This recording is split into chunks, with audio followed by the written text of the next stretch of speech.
Today's story is called An Icy Tradition. On New Year's Day, some people have an unusual tradition. Even kids can do it.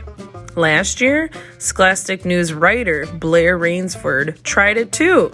This is her story.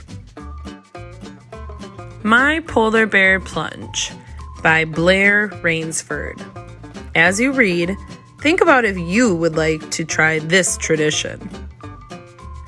It was a beautiful day at the beach. I was wearing my new pink bathing suit, and I was getting ready to go for a swim. There was just one problem. It was only 30 degrees outside. Taking the plunge. Why was I here on this frigid day? I was doing something called a polar bear plunge.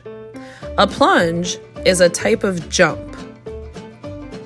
Polar bear plunges are a New Year's Day tradition. On January 1st, people run and jump into freezing cold water to welcome in the new year. My first plunge. Hundreds of people were waiting with me to do our plunge. We lined up on the sand. A band played loud drums and people cheered and clapped. Some people were wearing funny costumes. I saw a guy dressed like a hot dog. I was wearing a fuzzy polar bear hat. Finally, it was time to plunge. We ran into the water. I thought I was ready, but I was wrong. It was the coldest thing I've ever felt. I waded through the water until I was in up to my shoulders. I wasn't going to get my head wet, but other swimmers cheered me on. So I dunked my whole body in the water.